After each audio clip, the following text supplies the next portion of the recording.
Welcome everyone to episode 85 of This Week in Geek. My name is Ren Geekness, and I'm of course joined, as always, by my co-host Zach Pope. How are you doing today, Zach? I'm doing great, man. I don't watch movies anymore, apparently, though. So You hate them now. yes, I hate them. No, it's life. Life is busy. Life is busy. And there's a bunch you want to fit in. You want to play some games here. You want to watch TV. That's a big thing. Yep. This week, dude, X-Men '97. You cannot forget to watch it this week. No, I cannot. I will not. Yeah. How many, dude? I will not. So, to kind of just give a story, I watched it while I was at work. And I finished it, and I literally turned to my coworker, and I had tears in my eyes. And he goes, "You okay, bro?" Because he didn't know what I was watching. Because he was like, "Oh, are you gonna watch it today?" I was like, "Yeah, if it slows down, I'll watch it." So I watched it on my lunch, and I turned to him and look at him. And my eyes are fucking red. And he's like, "Yo, you okay? Like, do you need to go home?" I said, "No, dude. I just watched X-Men '97's new episode." And he looked at me. He goes, "Oh, it's really that depressing?" Because he's seen like everyone on social media and stuff talking about it. So then he watched it on his lunch. Same thing. Turns around, fucking eyes red. I'm like, yeah, man. Yeah. That was a good episode of television. But before we get to that, in case you're not familiar with the show, we have 3 segments. The first one is when me, Zach, and then you guys in the live chat go through our weekly ranking. That's where we rank everything we saw this past week, from the worst to the best. Then we have our main segment. And this week, there was just an overwhelming amount of news each day, something interesting to talk about. So we named this show the CinemaCon Ask Me Anything, because essentially this show should just be an Ask Me Anything, but we want to keep the focus on CinemaCon since there is so much to talk about. You guys will ask about it. We want to talk about it. So we're basically making the second and the third segment and the third segment of the show into one. So without any further ado, I'm going to get us started on my weekly ranking, and I haven't watched a ton of stuff. I think I would say I watched the expected amount of stuff. In last place, ladies and gentlemen, I saw the Amy Winehouse biopic, Back in Black. Let me start by saying this is not as bad as it looked, is not as bad as I expected. The lead performance by Marisa Abella, I think that's the name of the star of the film. She's wonderful. She's clearly dedicated. She sings a lot of her own stuff. Like, it's not a voiceover like it was in Bohemian Rhapsody. And this is coming from someone who adores Bohemian Rhapsody. You're not going to have anyone sing instead of Freddie Mercury. It's just one of those voices. But the performance is very good. The rest of the film, you might as well just go to Amy Winehouse's Wikipedia page and read through it. And that will give you the same amount of depth and detail as this film. It's Sam Taylor Johnson directing. You make of that what you will. If you like her work, if you don't, this falls in line with everything. It's very hit or miss, though, because I really like Nowhere Boy. I thought Nowhere Boy was great. I haven't seen Nowhere Boy, but I know what you're talking about. I know exactly what movie it is. On top of that, I'm going. On top of that, I'm going to have The First Omen. Now, keep in mind, I went to see this film knowing about the original Omen, but I have never seen it. This is my first and so far only Omen movie I have ever seen. And I thought it was pretty good until it starts to stretch itself very thin. This film just drags so many of its sequences, even some of the ones that are effective. They then just keep going a little too long. And to me, that doesn't really work. But I thought the lead performance, again, by Nell Tiger-Free is wonderful. There's a lot of ambiance. It's very atmospheric. The score is fantastic. Practical effects galore. And then it has an Avengers-style scene for its ending. The final scene feels completely from a different movie. It doesn't feel like the same, not in the way the actors are performing, not in the way the dialogue they're delivering is being delivered, not in the direction, not even in the score. Everything about it feels like a superhero movie instead of a quote-unquote grounded horror film. On top of that, I'm going to... You have not seen it yet? I thought The thought First you had a Omen? review. No. The First Omen, yeah. Oh, yeah, interesting. No. Okay. I've never seen an Omen. film. Okay, so you're like me. Well, until you see this one, at least. If you make this your first one.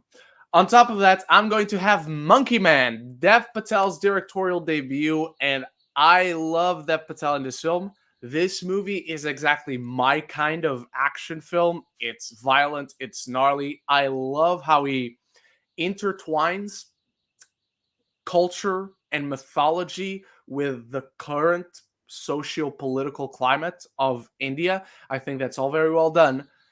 And I don't have a hot take on this film, but I have a bit of my opinion that is kind of a hot take. If not for the third act, I would have been immensely disappointed in this film because up until the third act, the action is shot and edited horribly. I'm sorry, but I cannot deal with close-ups and quick cuts and moving cameras around while you're cutting, I think that was intentional. Understand. Absolutely, it was. I'm not saying otherwise. Yeah. If No. a chef serves me, And I agree with you because for the first half, I'm like, oh, I'm interested in the story, but like this action is not as good as what. yeah, was in the action is not it. And then once he goes and trains and all that stuff, I was like, oh, yeah, this is better. And then the whole climax up the hotel through the several floors, very VIP area and all that. That was awesome. Up until then, I was ready to say, yeah, this movie is just okay. But thankfully, it's quite good. It's not quite great, but it is quite good. On top of that, I'm going to have WrestleMania Night 1, ladies and gentlemen. You know what I was doing last weekend. You know all my last weekend was all about this. Night 1, very good, not quite great, which is why X-Men 97 Episode 5 comes on top of that. And this felt like a season finale. And I mean that in the best way, not in the sense where, oh, suddenly everything is rushed and they close out all these. No. The enormity of the events of this episode, both on a plot basis, on a character basis, the ramifications of it, the way they've built up to this moment, the way they foreshadowed it, the way they're already bringing so many crazy storylines together, just like the comics. This show continues to impress me week to week. It is fantastic. And the second time I've already cried in this show. 5 episodes into it, I've already cried twice in 2 different episodes. But on top of that, my number one thing that I watched this week, WrestleMania Night 2. WrestleMania Night 2 was incredible. It was, if I have ever come close to relive my experience of Avengers Endgame a second time, if that's even possible, WrestleMania Night 2 gave me, if not that, the closest I think I will ever get to that. It was incredible. I was in my bed crying at 4 a.m. in the morning, just out of pure elation. And turns out I got a lot of people either back or into wrestling. So I consider my job done here. I am very satisfied by just doing that. That's my good deed for the year. All right, Zach, what do you got? All right. So just as a point of reference, everything I watched this week was great. I really liked. So when I put this thing in last place, I gave it a 4 out of 5. Okay. So last thing this week was The Accountant. I rewatched it. Oh, nice. Sunday last week, my mother-in-law had never seen it. So we showed her, and then me and Cynthia watched it. This movie's awesome. It was mostly in celebration because they announced they're doing a sequel. This is a movie that I have like kind of a soft spot for because I won tickets to go see it early. I went to the screening, noticed that there was no press people. Like literally, like the press section was like 4 rows, and like no one was in there. So I did the bad thing, and the second the lights went off, I moved, which you're not supposed to. And then rapscallion. Afterwards, I made some comments like, "How do I get there? There's no one sitting there." So that kind of helped further me into getting into press. So you got to take 100% of the shots you take. But after that, Michael Scott said that. Yes. After that, I watched Civil War A24. Now, when I say this, I gave this on Letterboxd a 4.5 out of 5. I loved Alex Garland's Civil War. I thought it was great. I still can't stop thinking about it.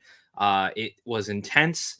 It kind of gave me vibes of like what he did with the script for 28 Days Later. And then alongside that, also crafted an area of war. And what I love about it was, and some people, I've seen the complaints, they don't really tell you why they're fighting. They don't. Like, you can put your thoughts together on that. But I like how, for the most part, how these journalists are trying to stay unbiased. And for most of the time, you can tell, you don't really know what side they're on. They're just trying to tell the truth of what's happening out here. I like that there's that debate. I like that there's a conversation to be had.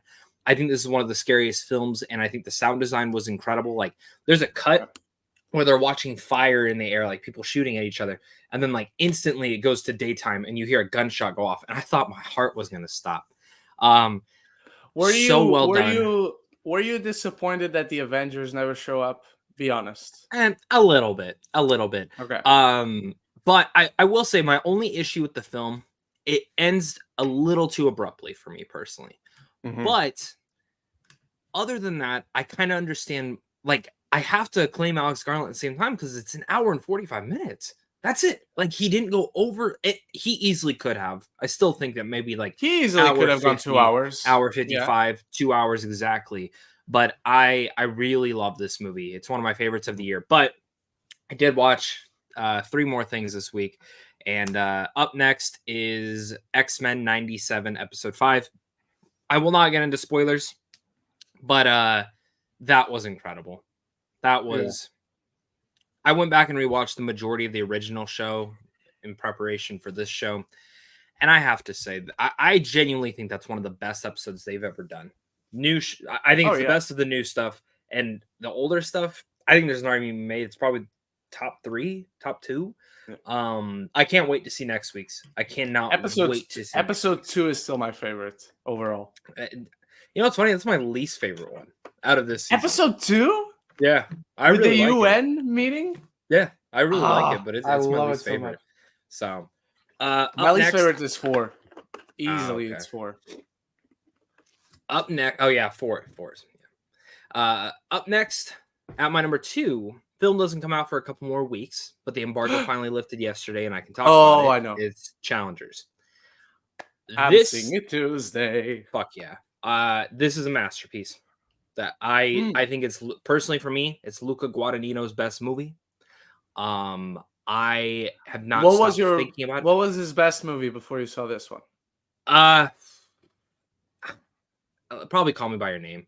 Probably Call Me by Your Name. Same as me. Because I really liked Suspiria. I really like his remake of Suspiria. Same. I really liked A Bigger Splash. I really liked Bones and All. Is that what it was? Bones and All. Yeah. I've liked every single one of his movies to love them. Call Me by Your Name was the last one that made me cry, though. And on an emotional, not saying Challengers is going to make you cry. Challengers doesn't seem to be going for that. No, it is very, I want to say it's a little bit different than what I expected, but it's so fucking good. It's so well done. It's so well crafted. Probably, and I'll say this, I know in the year of Dune, this is my favorite score of the year as well, just as a heads up. So shit. Yeah, dude, I love the score. I think it's on Spotify now, so I'm gonna listen to it today. But yeah, it is. I've downloaded it. I haven't listened to it, but I've downloaded it. I cannot wait to hear your thoughts. I love this movie. And I then on Wednesday, even said it was his favorite too. His favorite, yeah. I mean, he told us at least. I don't know if he said that to anyone else. But I'm seeing this on Tuesday, and then on Wednesday, Abigail, which I'm so excited. When do you see the Henry Cavill one? Is that out there next week too? It's going straight to Prime Video here. So fuck us, I guess. Oh, okay. No, that was ironic. Don't give me a thumbs up. Yeah. I see Henry Cavill's on Tuesday, and then I see Abigail Wednesday as well. So, but my number one of the week, movie. I came home after watching. Which movie was I watching? I came home. I think I know what you're gonna say, and if I'm right, well, I don't remember. Angry. I walked in and I was confused. I don't know. I was doing something. I wasn't home. Oh, I went to dinner at my parents and Cynthia stayed home. But I walk in and she's watching Avengers Endgame. Oh, okay. I'm not going to hate you. So I sat down and watched it because she was right at the beginning. We sat down, watched the entire thing. And I'll tell you this. She has like 5 movies on rotation that she always watches. Like Endgame's one of them. Even though it's not her favorite MCU film. It's like the one she can just put on. Then you have Twilight, always If it's raining, Twilight, Princess Diaries, Never seen them. Save the Last Dance, I think is the one, and Also never then seen it's fine. It's good. She might be watching. And Step Up. I don't know why. Those are like her 5, but when she has Avengers playing, every time, yeah. I'll go on and finish it. So that movie's still great. It's my number 1 of the week, like easily. Rightfully so. All right, everyone. And with that out of the way, let's see if you guys have any weekly rankings for us. We start with Debbie Scott. Number 4, Netflix original series Parasite the Great. I was going to watch this because I've seen the anime, and then I found out it's a show. I thought it was a movie. I don't know that I have that kind of commitment to this when I didn't even love the anime. Number 3, Batman Forever. Number 2, the Batman the Animated Series. And number 1, Joker. I will save my thoughts for when we talk about the trailer later. But Batman the Animated Series would be my number 1. That's all I'll say for now. Where is... there it is. Tony Movie Chappie, great friend of the show. Number 3, Scary Movie. Number Scary Movie 3. Okay. Scary Movie 3. Number 2, Monkey Man. And number 1, Civil War. My Civil War review is recorded. Zach knows this firsthand. But I still have to edit it, so it should be up today. I don't have anything else going on today because I'm off from work. So it should be good. All right. Thank you so much, everyone. And I see we got new people. Film Kid, Drew, I believe, is an old friend of the show. Connor Productions, shout out to you all. Thank you for being here. Zach, do you want to get us started? Like I said, we're going to talk CinemaCon, and there's just so much to talk about CinemaCon that instead of us delineating like a topic, a structure for the main topic, let's just make it a part of the Q&A portion of the show because there is just so much to talk about. Me, Zach, we were both going to forget things. Now we have all of you guys to point our attention to these specific things that were announced or revealed at CinemaCon. So let's just get right into it. If you want to leave your question, go to the community tab on my channel. But if you want to guarantee your question is answered and is answered immediately, consider clicking the tip link in the description or supporting us through the super chat. And we'll do our best to get to as many questions as we can on the community tab. Do you want to get us started on the questions? Yes, sir. And just real fast, if you are in the live chat right now, I just put 2 links to Spotify and Apple. Please go and click on those. Those are for our audio only portion of this. There's a big announcement coming for that feed in the next week. So do look forward to that. But This Week in Geek, audio only, is over there. So please go ahead and do that. There's going to be a giveaway for anyone who follows us on those 2, and then also a YouTube channel I'll be sharing. So I would full highly disclosure, recommend. I'm completely unaware of this. This is all news to me as well. Yeah. So This is I can't participate in the giveaway. Well, no. Well, I'm joking. Because this is the podcast we've been doing forever, and I want to give these people. I'm not going to say what the announcement is. I think I've kind of dabbled and mentioned it here. There will be a full video on my channel kind of discussing it a little bit more, but the gift card giveaway will be for $75 to a movie theater of your choice. So I'm going to tell you right now, you should definitely go you should go follow in all places that you can. Yes, you should. It's free. It's free. Just like subscribing to both of these channels is free. Don't cost you nothing, darling. Exactly. And you get to listen to our voices while you're going somewhere else. So our soothing, sexy voices. Yeah. And there will be other things on there. So it's not just us. It'll be new things. So exactly. Starting with the Ask Me Anything now, Andrew Seif asks, what are your thoughts on the Joker 2 trailer? Now, I did a trailer reaction. Ooh. You did not. Do you want me to go first? Or do you? You should go first, yes. I've been a little bit hesitant towards this movie. I like the first Joker, but I like it more into the vein of, like Joaquin Phoenix is incredible in that movie. I was so excited for it because, I bought the suit, I bought his mask, like I was all in. And then I watched it and I was like, that was good. Then I watched it again and I was like, that was still good. But it reminds me a little bit too much of Taxi Driver and King of Comedy. King of Comedy. Which I had watched the day before I watched this movie. So I felt like I felt deja vu, honestly. And so then movie made $1 billion. I don't get it. This movie will not make $1 billion. I will say that right now. It'll make a lot, but it will not make $1 billion. But I watched this trailer and I said, okay, I'm in. It looks, the cinematography is always great. First movie was great. This movie looks great. No doubt about that. Who's the composer? I know it's Holder. I know it's Hildur, but I Yeah. don't remember. Loved her score in the last first name. one. Imagine it'll be great in this one too. Is she coming back? Do we know? I'm pretty sure, unless Griffin's video lied to me, which Griffin could be a liar. So, all I will say is that I wasn't excited for the musical aspect, but hearing how Todd Phillips talked about it at CinemaCon, like reading the quotes and stuff, it's not a straight musical, and I'm a little bit more of a fan of that. I'm excited to see what they do with Harley and Joker. I think there could be an interesting dynamic. The thing that really captivated me, though, was, oh, this seems different. It doesn't seem like Taxi Driver and King of Comedy, and it doesn't feel like Todd Phillips is just trying, like he's too tied to an influence, if that makes sense, this time around. Could be wrong. I could watch the movie and be like, fuck, that's literally La La Land with two crazy people. Honestly, I could. Ha Ha Land. Yeah, as many people have said. But I also might watch the movie and be like, that was completely different. And I'll either think it was a miss or it worked. But I'm more interested in this now because it seems to be doing its own thing. And it looks good. It looks good. I'm not going to say I'm over the moon about it. Like, if you put a gun to my head and say, Zach, you can only watch this or Deadpool, I'm going to tell you fucking Deadpool. So, well, what about you? I did not do a trailer reaction, and just for the new people watching the show, if you've been following the channel for, when did it come out? 2019. So for 5 years, if you at least known the channel or me for 5 years, you know I'm not a fan of Joker. I think it's a well-made film. I think it's a completely derivative and forgettable film apart from Joaquin Phoenix's performance.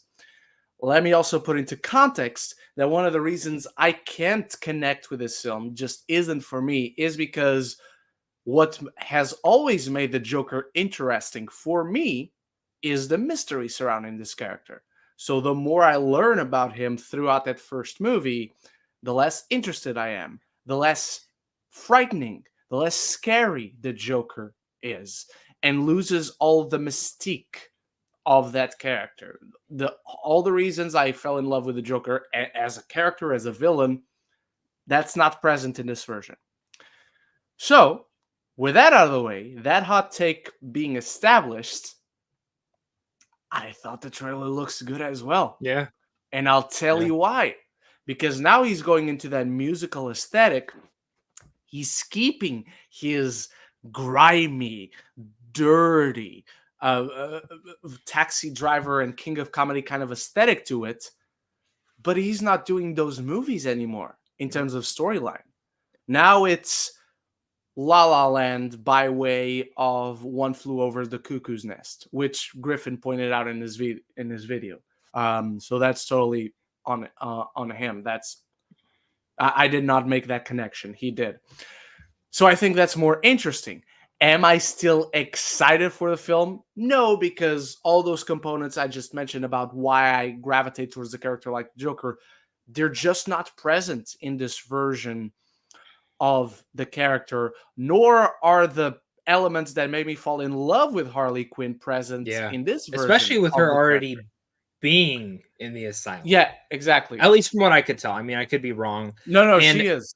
She is. Oh, okay. Well, the other thing I was going to say is this trailer makes it, just as the prediction was how much of the original Joker was all in his head and how much of it wasn't, there's a lot of similarities to this. I saw someone do a breakdown of how much, like, oh my god, I love her as an actress. She was in the first one. She plays Domino. Zazie Beetz. She does the gun to the head. Harley does the same thing, gun to the head. So the kicks, the dancing down this, how much of this is actually fake? And that's what I'm excited. So I'm happy to actually hear that you like this. I'm gonna be honest with you. I'm really happy to hear that you like this.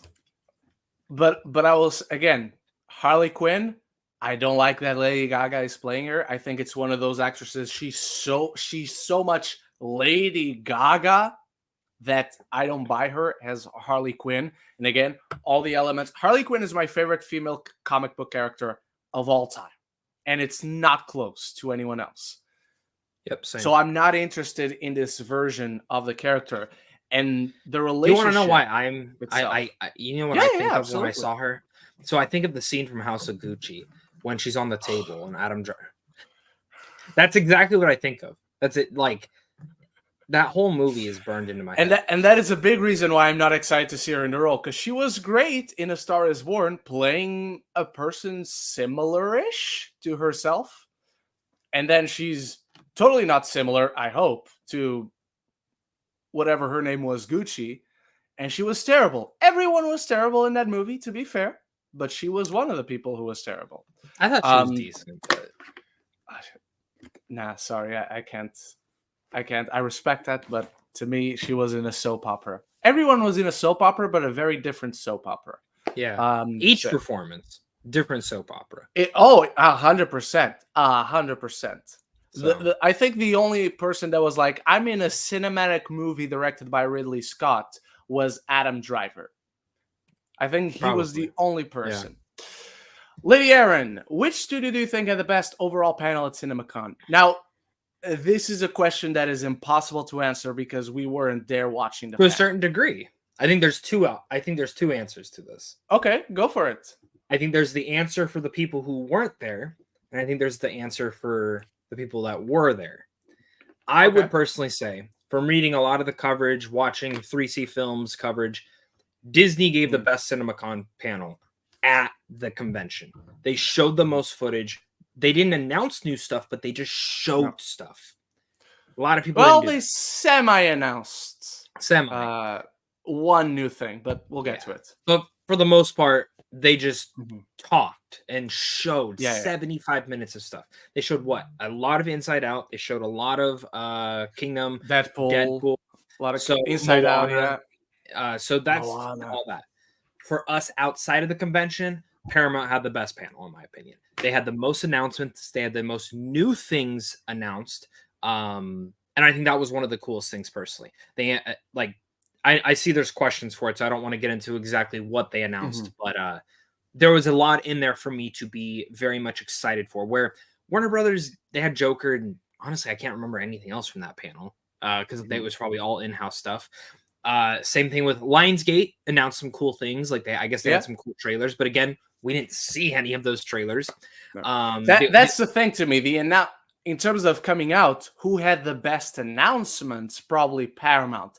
But if I'm being asked about the panel itself, I didn't see it. I didn't see footage of it. I don't know who was there presenting. I don't know if they have several presenters, if they had one presenter so that's the thing to me. If you're asking about the panel, I don't know. I can't answer it unless I'm there.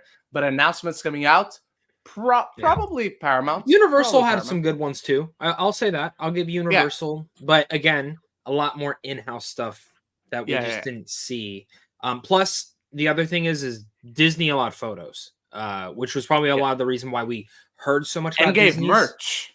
They gave merch. Yeah. So, because I guess Universal had Wicked, which I know someone who saw the footage.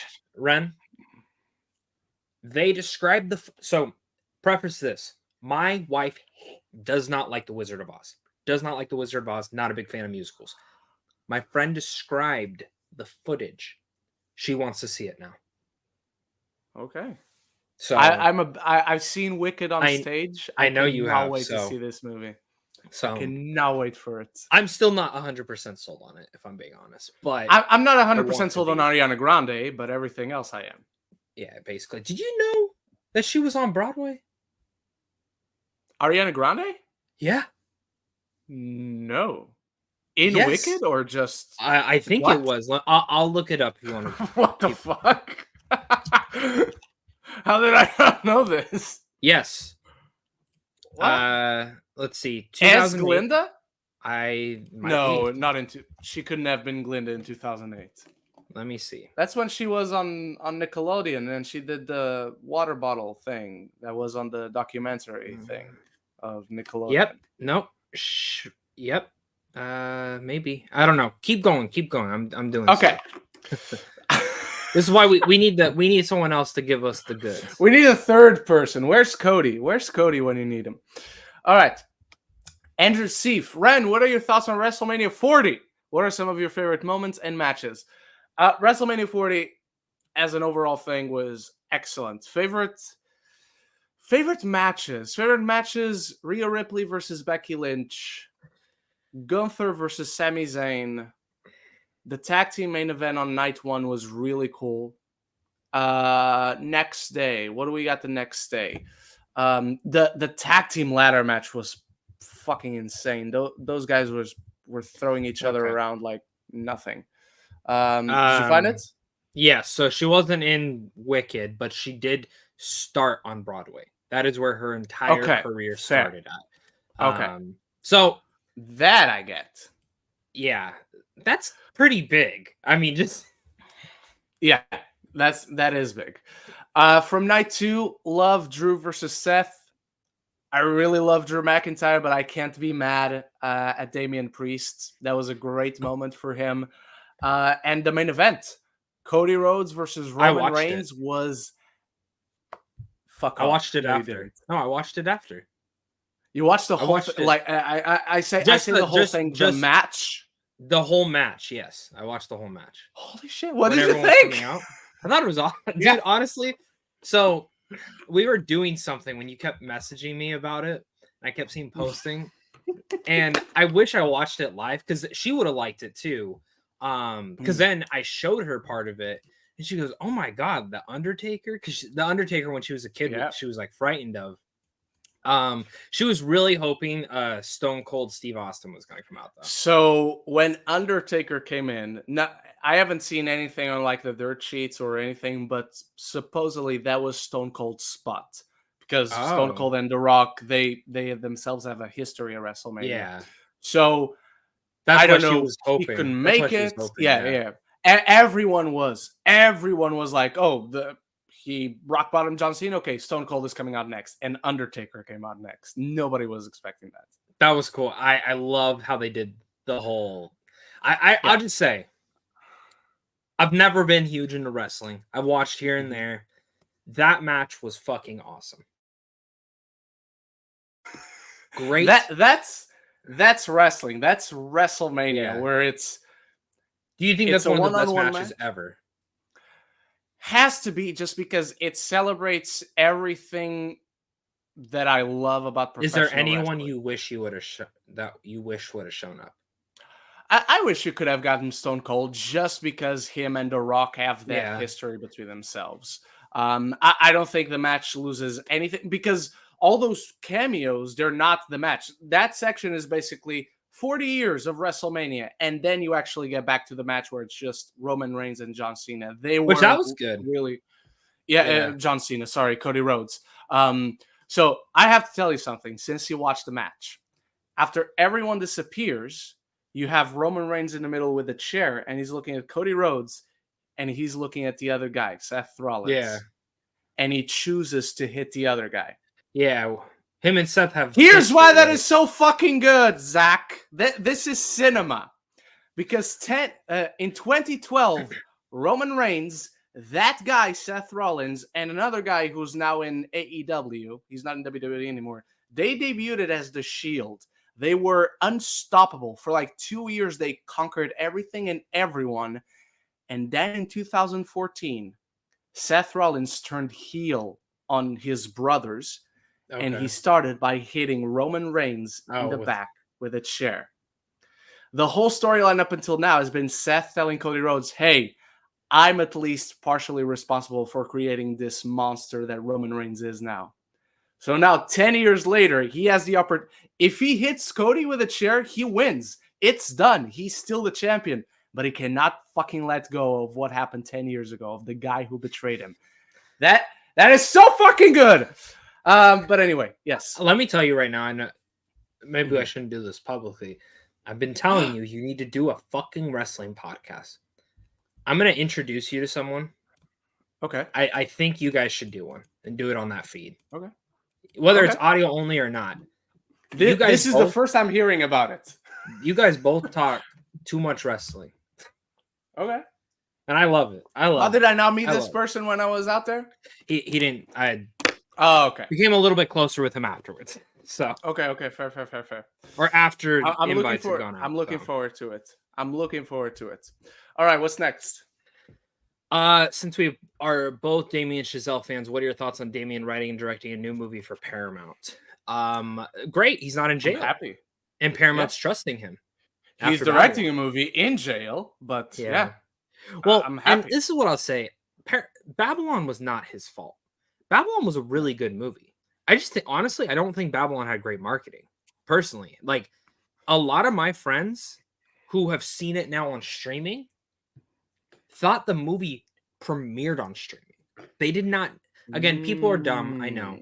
They did not know it was in theaters, and all of them, all of them really liked it. They all think it's weird, especially the elephant opening scene, but like they all liked it. So okay, I genuinely think Paramount didn't do a great job marketing that film. So yeah, I will say this: as much as I love Avatar, so yeah, as much as I do adore Babylon, anytime I watch the trailer for that film, I'm like, I'm in because it's Damien Chazelle, and this looks like visually looks great. Could I tell you what the actual story was from any of the trailers? No. Not really. But and have you noticed a lot of trailers do that, and then they bomb. They don't tell you what the fucking story is. Remember Blade Runner 2049? Yep. There it is. Gotta sell that story, man. Yeah.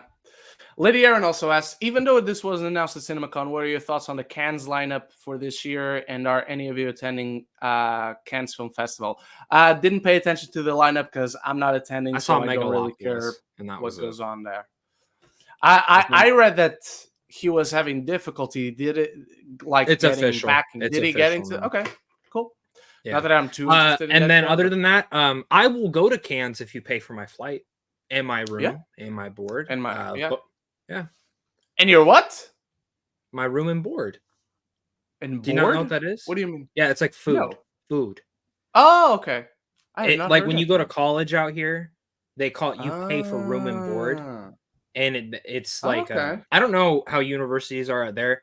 I didn't have to do this whole shit, but I didn't have to move out of my house for university. It was 20 minutes away. Neither did I. I mean, I moved countries at one point, but you know.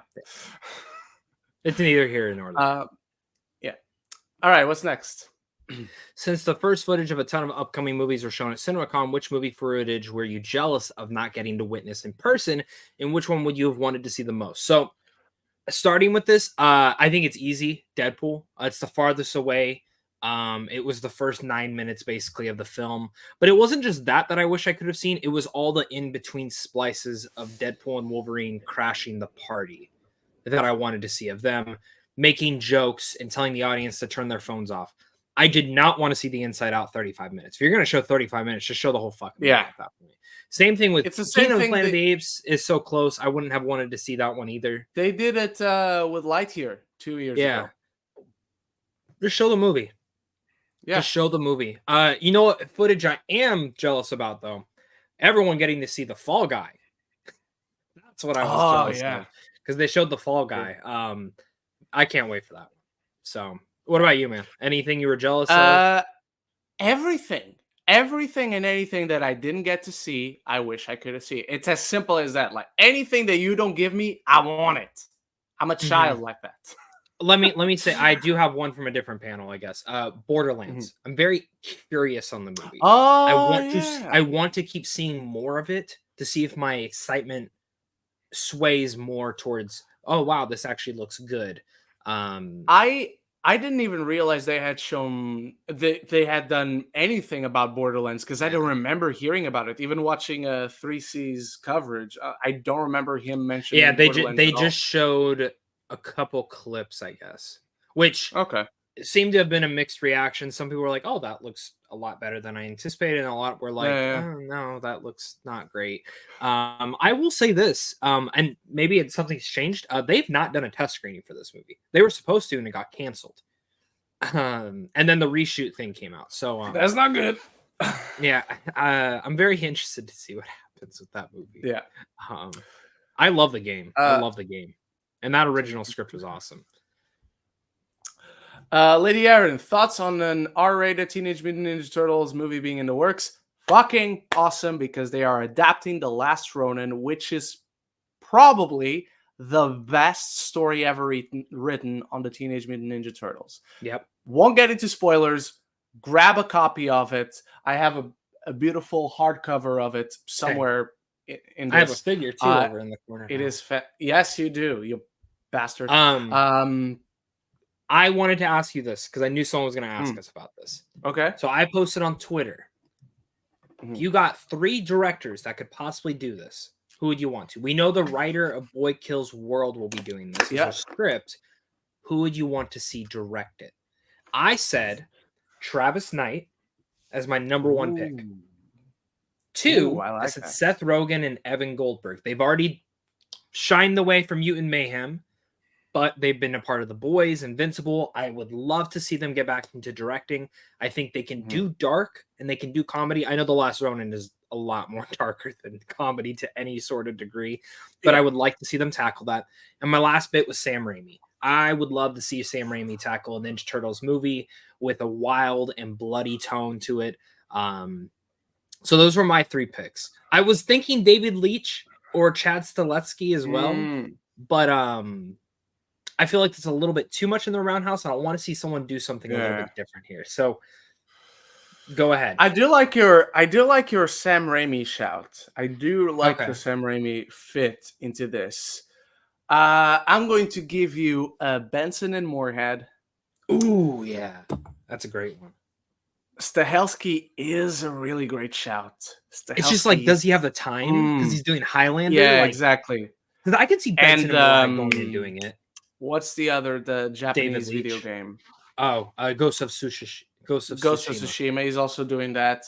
But yeah, so Benson and Moorhead is one. That's a good one. Edgar Wright is another one. Ooh, yeah. I don't know if you would like it, but I don't know. I think it's an interesting combo.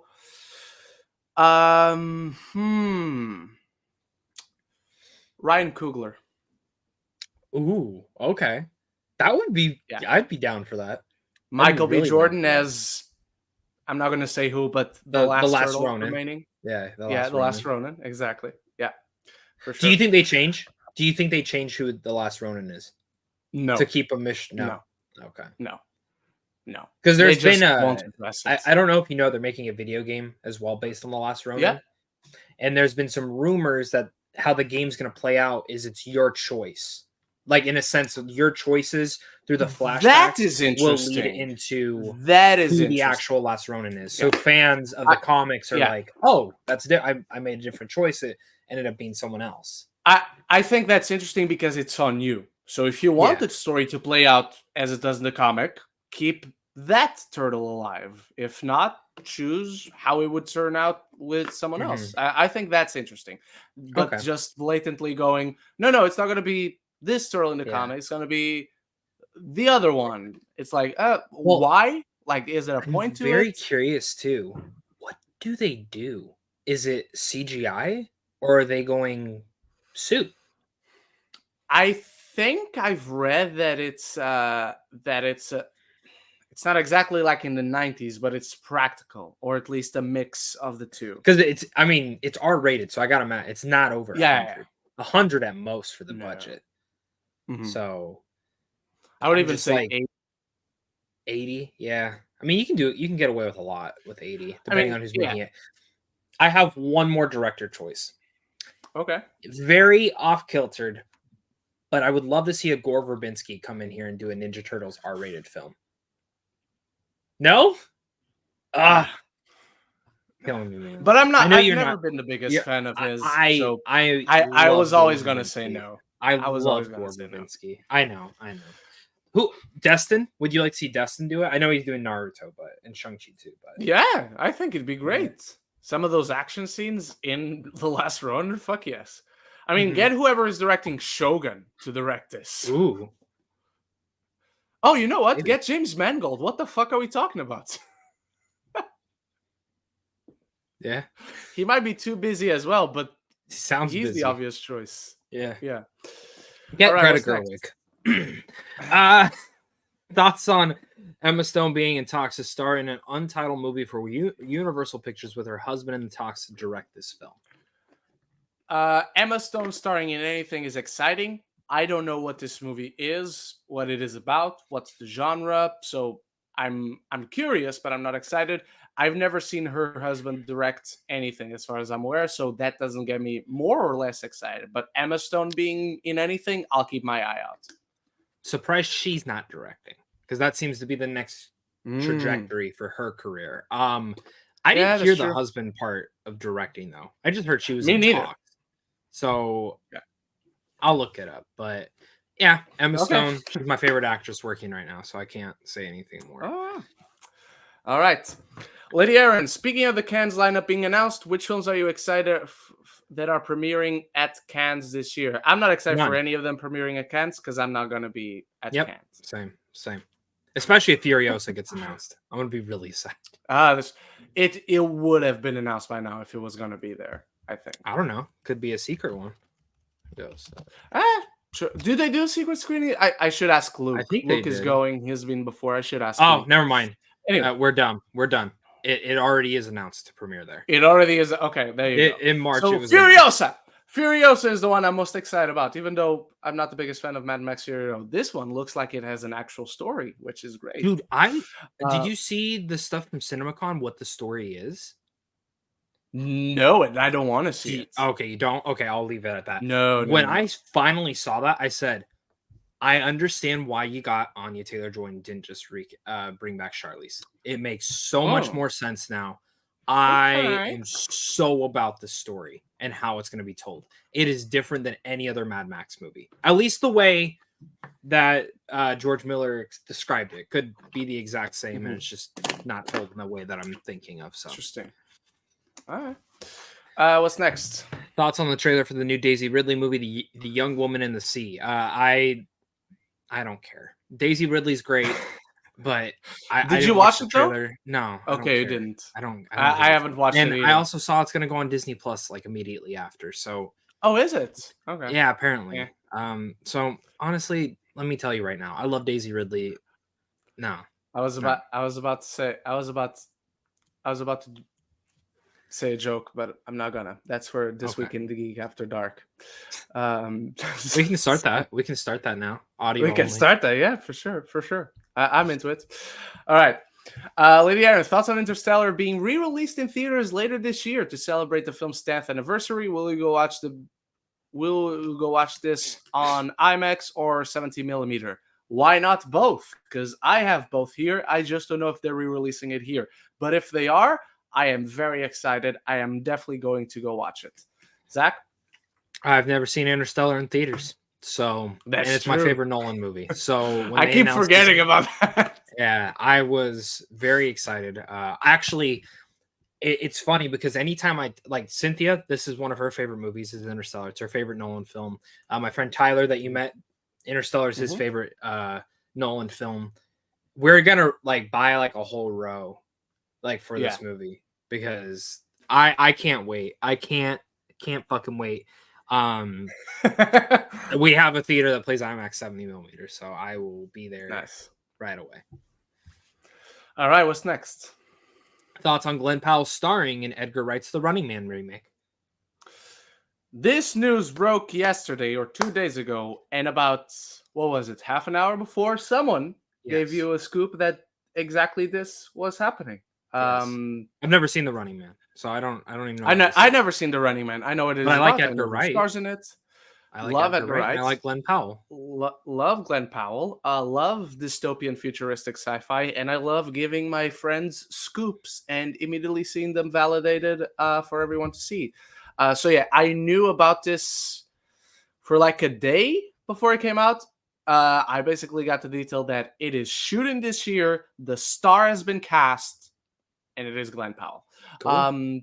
So yeah, but when I was told, neither I nor the person who told me this, we didn't know it was coming out when it came out. So then when it came out, I was like, "Did you know? Is that why you told me?" And they were like, "No, I I found out, and apparently they revealed it at CinemaCon. I wonder if they knew the trades. I wonder if they knew the trades were gonna drop it soon. Could and they be. were like, let's just announce it. Yeah, that's true. But I'm very excited about this. Need to watch the original The Running Man. Might do it tonight. Because I don't have a go to bed time tonight, thankfully. So yeah, I'm very very very very excited. And I'm very happy that I got a scoop on it. And I told some of my friends. All right, what's next? The most important ones. Thoughts on Transformers and G.I. Joe crossover film officially happening. I could give one fuck about this. I love the Transformers. Not the movies, not all of them. But I love the Transformers. G.I. Joe, I love Snake Eyes. Not the movie Snake Eyes. Snake Eyes. The character. Yes. Let me get that real far out there. And Rise of the Beast, I was not impressed with. In fact, on a second rewatch, I disliked it more. I'm not big on this one. I don't know. Age of Extinction was better. I'm excited only because I like Transformers. Whether you include G.I. Joe or not in the franchise, I am completely indifferent to. I've never been a G.I. Joe guy. I want to see Joe who was directs not a it. thing. Like, what's the story? Yeah, like, that's true. That's true. Like, it would have made more sense if they had a successful G.I. Joe film as well, and then you merged the two. Because now, that would. What are you gonna do? That would make more sense. I don't know.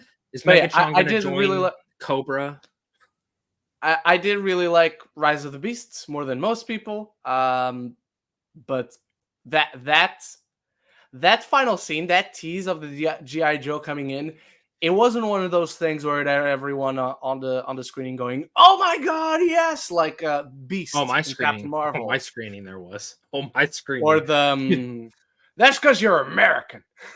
But yeah, when that G.I. Joe scene came up, everyone was like, "Huh, okay, interesting." Interesting that you're going that way. But, did you see it before me? I feel like you told me the scene. I might have, or even if it was only either you by or me or Griffin hours, because it was evening here. It's morning, afternoon there.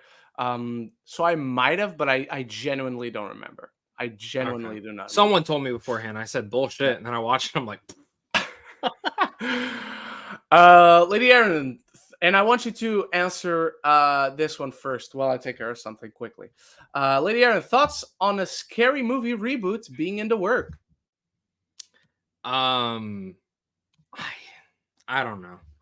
I think there's cleverness to have for another Scary Movie, but they haven't had there's an argument made that they've never had a good one. There's an argument to be made that they haven't made a funny one in a while. So it depends on how they handle it. Depends who stars in it. It depends who directs it, writes it. I can see them having fun with it personally, because now you have contemporary horror like A24, The Witch, Hereditary, Midsummer, and all those sorts of stuff to play off of. You also have other franchises like The Conjuring, The Nun, Annabelle, Insidious, Paranormal Activity. You have so many other horror franchises now, and even a lot of the requels like Scream and Halloween. So there's a lot of fun aspects you can do in there. But do parody movies work in 2024? I don't know. It really will come down to how is this film played out, because parody movies were a thing in the early 2000s, and some of them worked and some of them were god fucking awful. This could be either way. So it really is going to come down to what's the idea and concept to this. Ren? I'm not excited. You have to look at it in the sense that Scary Movie was essentially the franchise that killed, buried, massacred the corpse of the parody genre.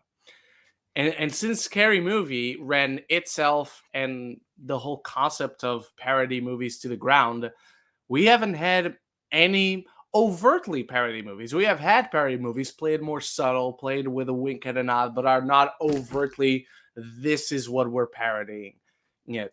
And the few ones we did get were terrible. Many of them, admittedly, even more terrible than the scary movies. So right now, I don't have a reason to be excited for this. Like Zach said, obviously depends who stars in it, who's directing, who is writing, all of that. So we'll wait and see. I am excited for the Naked Gun movie. I think that can work, especially with a Liam Neeson, especially with a Nakiva Schaffer directing. I think that can work. I think right now, as far as I see it, that one is in safe hands. I need more on this. I guess Popstar was technically a parody movie, so if you do But it it's not somewhere in that vein, but it's not parodying movies. Like you don't have No. literal scenes from movies that they're parodying. Like they're parodying the idea of a pop star, sure, but yeah. So yeah, it's not occupying any rent-free space in my mind. All right, what's next? All right.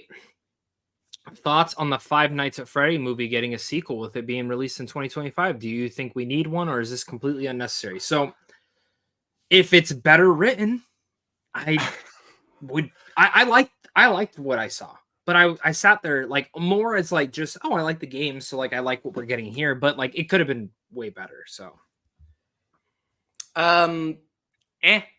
Well, number one, we don't need a sequel, but we've never needed a sequel. We've never needed any movie ever made. So whether it's needed or not, that's not something to consider because no movie is ever needed. I'm not a fan of the original, but they made bank. It makes complete sense that they're making a sequel. Am I interested? No, not really. Am I going to be there if I get my invite to the press screening? Absolutely, I will. And hopefully it's better than the original. Lady Aaron, thoughts on the Michael Jackson biopic having over 30 songs on it?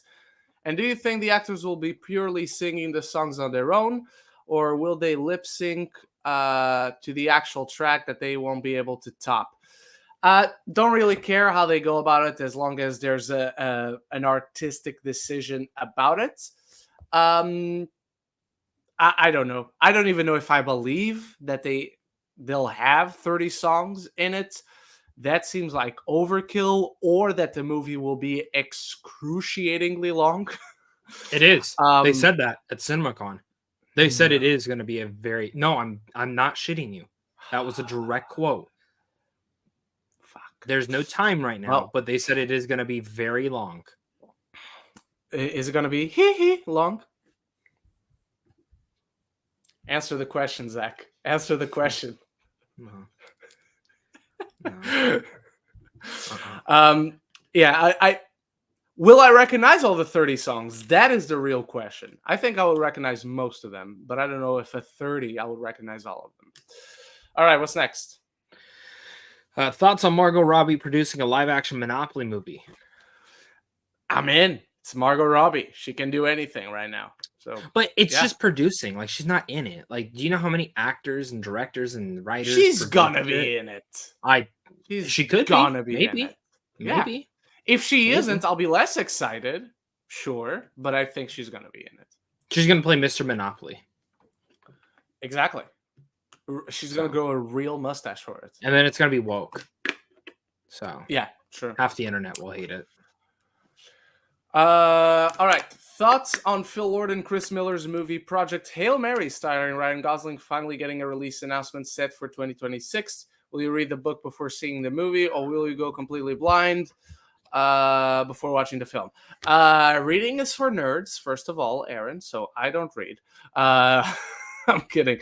I'm not going to read the book, especially knowing a movie is coming out. Never heard of the movie. Never heard of the book. I'm not going to change that now. It's Phil Lord and Chris Miller, starring Ryan Gosling. I'm in. That's all I need to know. I don't need anything else.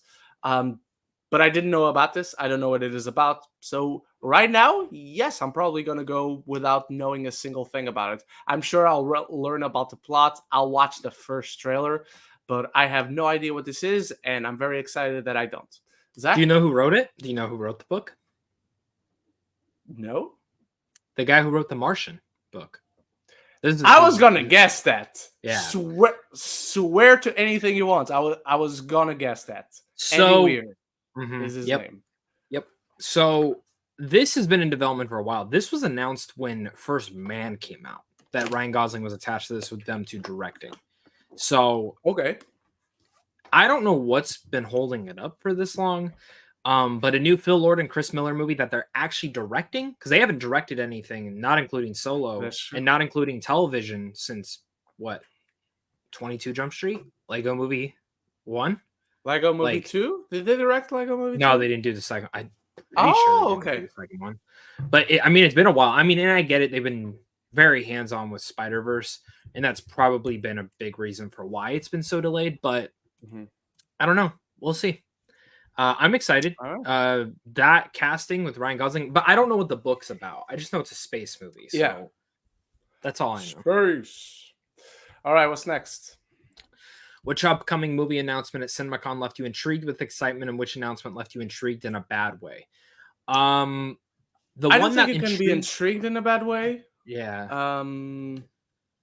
That movie with Dave Bautista is the one that kind of was like, oh, that sounds cool. The Killer Game one. Have you heard the concept for it? It sounds really cool. So I have no idea what an you're talking assassin who has like his daughter Sophia Botello, all this stuff. Palm Clementine. His daughter is Sophia Boutella?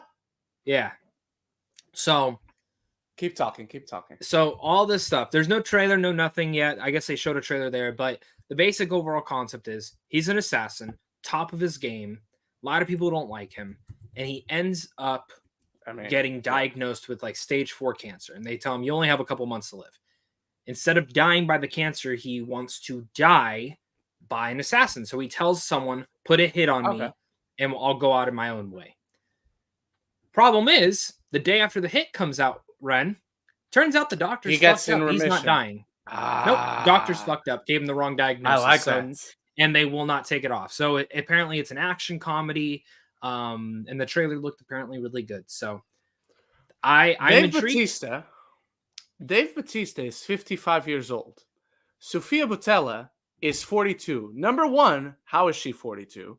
But number two, he had his daughter when he was 13 years old. I think this movie should be about getting the woman who fucked him in jail. Because that's not legal. That boy was 13 years old. Of course, he became an assassin. Can you imagine? I can't believe she's in her 40s. That trauma? I can't believe she's in her 40s. Yeah, like it's fucking insane. Yeah, that's the one that left me with excitement, though. That was the one that I like. There's a lot to be excited about, but that was the one I was like, oh, I hadn't heard about that. Sounds cool.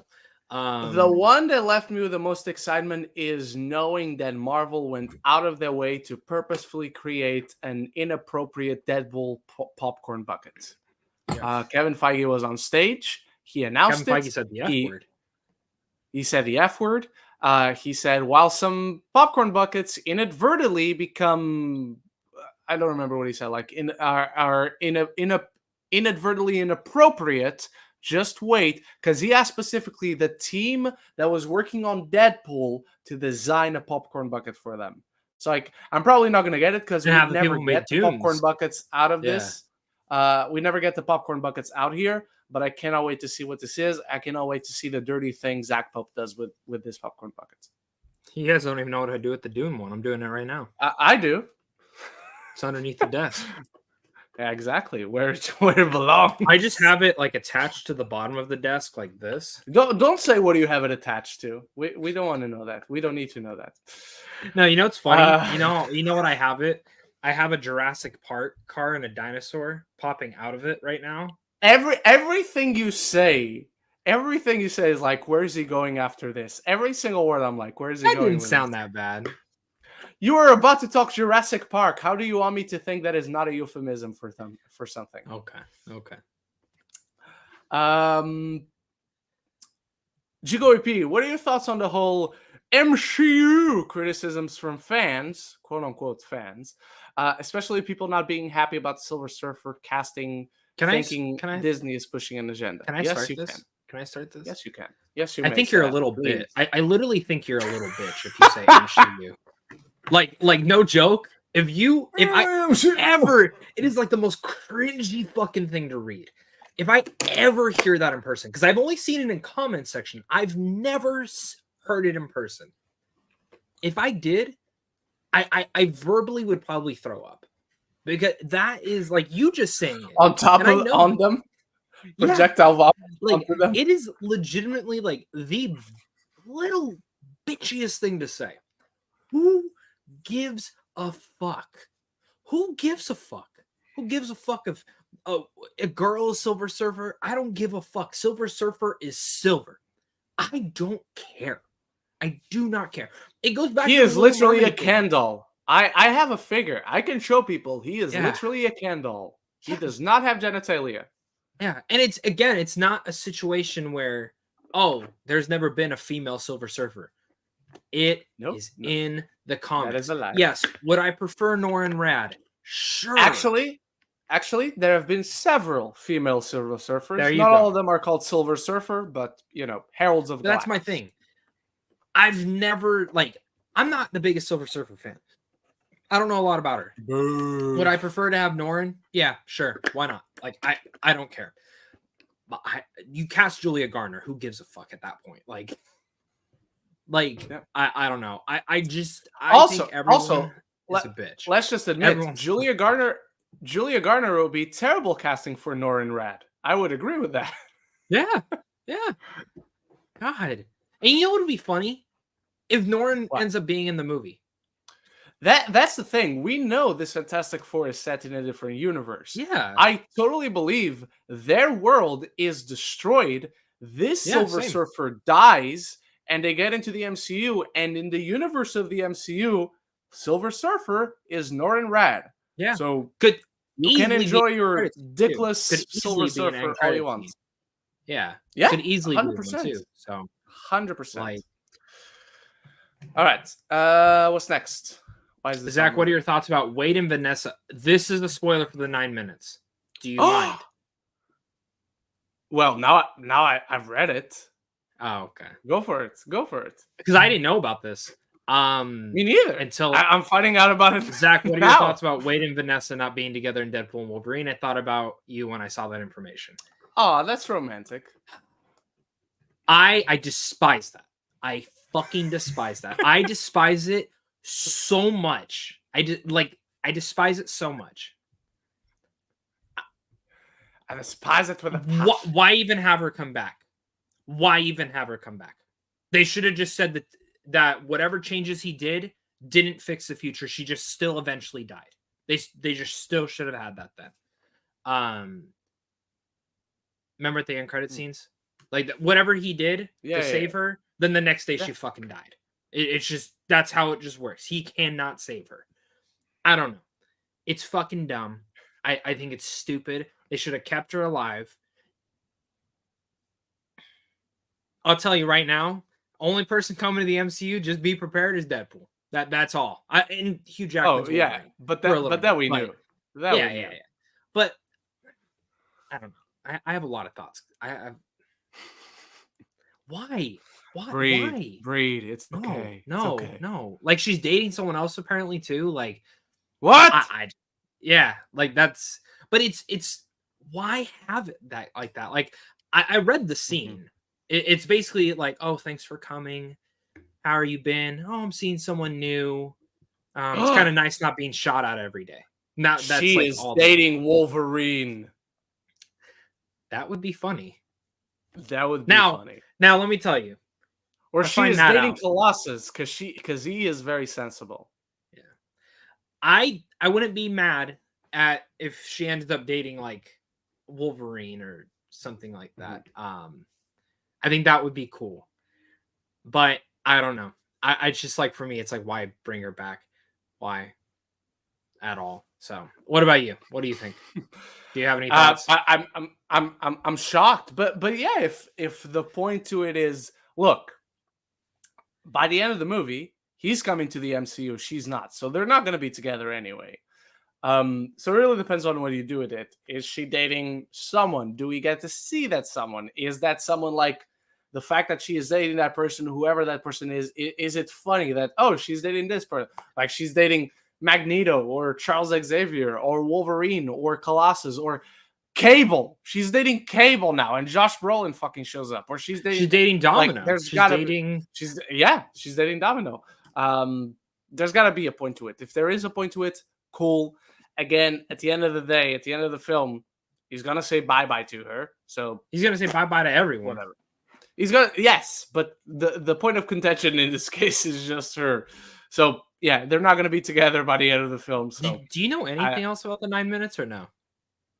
I read a description where he's in a car with kids. No, he's talking about wanting kids or something like that. I'm not gonna say. There was one other thing they showed in the footage that I don't know if you saw or not. So okay, we'll talk about it. We'll talk about it when we're off then. Jico AP. Thoughts on people saying Civil War being apolitical was Alex Garland being cowardly? Wrong. Causing the movie to be vague for some who reviewed it negatively. I'll tell you right now, in my review, one of the issues I have with the film is that it is vague, but that is not Alex Garland being a coward. That is Alex Garland being fair and putting the topic of discussion ahead of any opinion he might have himself. As a storyteller, he comes at this film completely unbiased, completely impartial, reflecting the experience of the war photographers, the war journalists. They don't get to choose the headlines. They don't get to write any of the articles they take pictures about. They get to capture the truth as it is, raw and visceral, with a snap of a picture. That's it. That's exactly the experience with this film. You don't get too much context. And again, that is nebulous on purpose. I completely understand how it can be an issue, how it can take away from a watching experience. 100%. That is not Alex Garland or any director, any storyteller being cowardly. If anything, it's precisely the opposite. Zach? I didn't have a problem with the vagueness for everything that you said. I can understand where some people would want that, but Alex Garland specifically chose to tell the story through the lens of a journalist, a war journalist. And he could have easily told a war journalist story in the Iraqian war. I don't know. Whatever. Mm-hmm. But he didn't, because he specifically wanted to bring it more home and set it here to show and really emphasis. Because the way that I looked at it is, you could look at Civil War and be like, everything that's happening in this, when a war happens in another country, it's the same fucking thing. That's what's happening over there. That's what it looks like. But to actually make people in America who maybe bat a blind eye or don't pay attention or really aren't into that, watch this film and be like, oh, so that's what's happening in other places and could eventually maybe one day happen here. There's a lot of ideas in there, but I think Alex Garland kind of hits it off the head for what he was doing. I think, again, if you're mad at Alex Garland, if you're calling Alex Garland cowardly, maybe you're the coward. Like, the whole point is the film is to make you have a discussion about it. Yeah. And that was one of the things. There's a discussion of, what do the journalists believe in? They leave hints there, but just enough for you to have those conversations, which I would rather lead to conversations like that than being spoon-fed something. I will say I would have liked a little bit more of the lore to be built up, but that's like very small. That's a very small nitpick to me. It's going to be different for every person. Yeah, 100%. All right, what's next? You're going to have to handle this because I have no idea what this is. So, Ren, I know we talked about this on Twitter, but what are your thoughts about people making a big controversy about the Sabra character being in Brave New World? Since in the comics, she's a Zionist? Zionist? I think it's Zionist. Zionist. Pretty much making assumptions before the movie comes out about how this character will turn out to be betrayed. Now, I know nothing about this character. I've very rarely heard about this one, so you're going to have to take this whole thing. Essentially, all you need to know to kind of understand why this is a topic of discussion at all is, in the comics, Sabra basically walks around with a Israeli flag right on her chest. This is naturally a character that in today's cultural, do we want to call it? I don't think it's a political thing. It's a cultural thing. In today's cultural climate, with everything that's going on, that's not what you want. You obviously do not want to glorify, celebrate a character like that. No matter what side of the discussion do you stand on, that is going to be a trigger. That is going to be a point of discussion. If anything, if this character was to brand that flag on her chest in the film, everyone's going to be talking about this. You might as well not call the movie Captain America, but rather Sabra, Brave New World, or New World Order, or whatever. It's interesting as well that a character like this, with all that baggage that comes with her, is in a movie that is inherently the MCU's most politically charged character. Captain America, in the added context that this is the new Captain America, a black Captain America, and the movie is titled Brave New World, and you got a president that doesn't like superheroes and all that. Nothing about this feels accidental, and it does feel like all the pieces fit in together. I do want to say, I don't think people are making a big controversy out of it.